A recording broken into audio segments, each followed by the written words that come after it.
الحمدللہ وحدہ لا شریک لہ والصلاۃ والسلام علی من لا نبی بعد۔ پارہ نمبر 24 سورہ زمر چل رہی تھی۔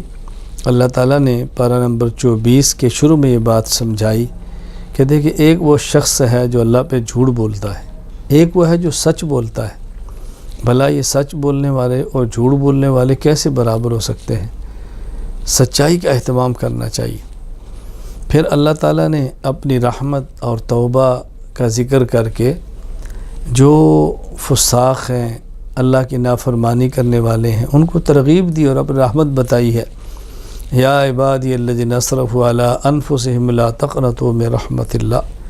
کوئی شخص بھی اللہ کی رحمت سے نا امید نہ ہو، اللہ کی رحمت سے مایوس نہ ہو۔ اللہ کی رحمت بہت وسیع ہے، تمہارے آنے میں دیر ہے، اللہ کے معاف کرنے میں دیر نہیں ہوتی۔ اپنی رحمت کی وسعت کو بیان کیا ہے، توبہ کی ترغیب دی ہے۔ پھر اللہ تعالیٰ نے سورہ زمر کے آخر میں فرمایا کہ جب کفار قیامت کے دن آئیں گے، جہنم میں دھکیلا جائے گا، دروغہ جہنم کہے گا تمہیں ڈرانے والا کوئی نہیں آیا تھا، آئے تھے اللہ کے رسول، نہیں آئے تھے بس ہماری غلطی تھی، ہم نے نہیں مانا۔ اور جب جنت کو جنت میں داخل کیا جائے گا تو وہاں جو اللہ اکبر جنت میں ملائکہ جو جنت پر مقرر ہو گئے، سلام علیکم طبتم فادخلوها خالدین، سلامتی ہو، مبارک ہو، اب تم نے یہاں پر ہمیشہ رہنا ہے۔ اللہ تعالیٰ ہمیں اہل جنت میں شامل فرمائے۔ سورۃ المؤمن، اس صورت میں کیونکہ ایک شخص کا ذکر ہے جس کے لیے اللہ فرماتا ہے وقال رجل مؤمن من آل فرعون، تو صورت کا نام ہی سورہ مومن رکھ دیا گیا ہے۔ اہل ایمان کے لیے اس صورت میں ملائکہ کی دعاؤں کا ذکر ہے۔ اہل ایمان کتنے خوش قسمت ہیں کہ جن کے لیے فرشتے ملائکہ دعائیں کرتے ہیں، یا اللہ ان کو عذاب سے بچا، ان کو جنت میں داخل فرما۔ مومنین کے گھر والوں کے لیے دعائیں کرتے ہیں ملائکہ، اے اللہ ان کو جہنم سے محفوظ فرما۔ پھر اس میں ظالم کا ذکر کیا، سرکش فرعون کا ذکر کیا، موسیٰ علیہ السلام کے واقعے کا ذکر کیا۔ بالآخر موسیٰ علیہ السلام کامیاب ہوئے ہیں۔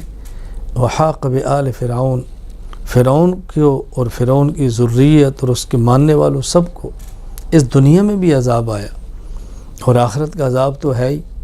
ایک عذاب ہے جو قبر اور برزخ میں آتا ہے، اسے عرض نار کہتے ہیں۔ النار یعرضون علیہا غدوا، عرض نار، آگ پیش ہوتی ہے۔ اور ایک ہے قیامت کے بعد، اس میں جو جہنم کا عذاب ہوگا اس کے دخول نار کہتے ہیں۔ وَيَوْمَ تَقُومُ السَّاعَةُ أَدْخِلُوا آلَ فِرْعَوْنَ، تو فرعونیوں کے عذاب کا ذکر فرمایا ہے۔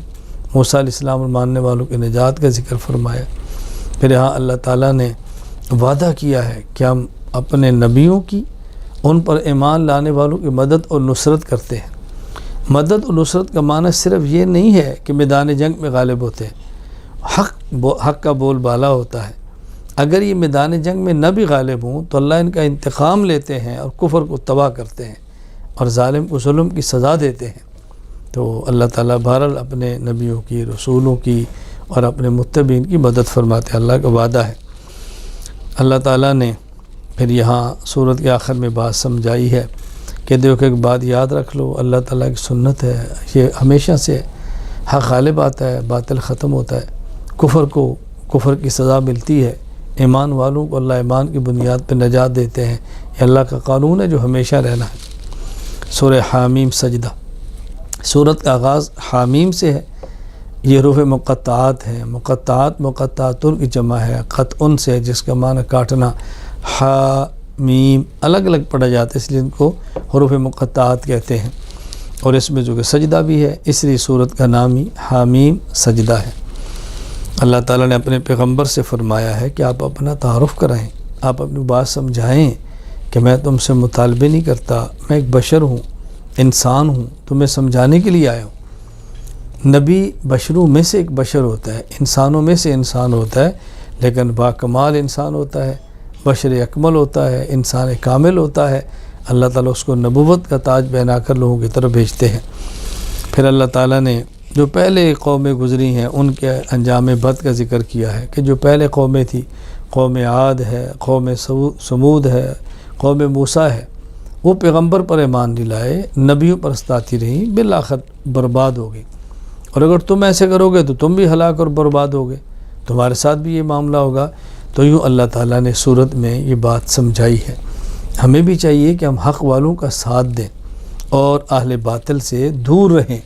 پھر اللہ کریم نے اس بات کا اہتمام فرمایا ہے آخر میں کہ مومنین کا ذکر فرمایا۔ فرمایا اہل ایمان کی شان ہے کہ وہ جب ربنا اللہ کہتے ہیں تو ڈٹ جاتے ہیں، مصائب اور مشکلات کو دیکھ کر حق کو چھوڑتے نہیں ہیں، حق کا ساتھ دیتے ہیں۔ نتیجہ کیا نکلتا ہے؟ اللہ کے مہمان بنتے ہیں، اللہ کی رحمتیں نازل ہوتی ہیں، اللہ پھر ان کو حزن و غموں سے محفوظ فرما لیتے ہیں۔ اور اللہ تعالیٰ نے مومن کی شان کیا بیان فرمائی ہے؟ فَمَنْ أَحْسَنُ قَوْلًا مِّمَّنْ دَعَا إِلَى اللَّهِ وَعَمِلَ صَالِحًا وَقَالَ إِنَّنِي مِنَ الْمُسْلِمِينَ۔ دنیا میں اصل تو وہ شخص ہے جو دین کی بات کرے، اچھی بات کرے، اور پھر اپنے اوپر بھی اس کو فخر ہو کہ میں بھی مومن ہوں، وقال اننی، میں بھی مومن ہوں، اور اس کو احساس ہو کہ میں اہل حق میں سے ہوں۔ تو اللہ تعالیٰ نے یہ ایمان والوں کی شان بیان فرمائی ہے۔ اللہ تعالیٰ ہمیں بھی دین پر جمنے کی توفیق عطا فرمائے، استقامت عطا فرمائے۔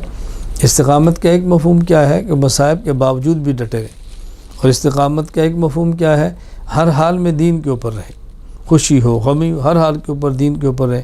اللہ تعالیٰ عافیت کے ساتھ استقامت عطا فرمائے اور دین کی خدمت کرنے کی ہم سب کو توفیق عطا فرمائے۔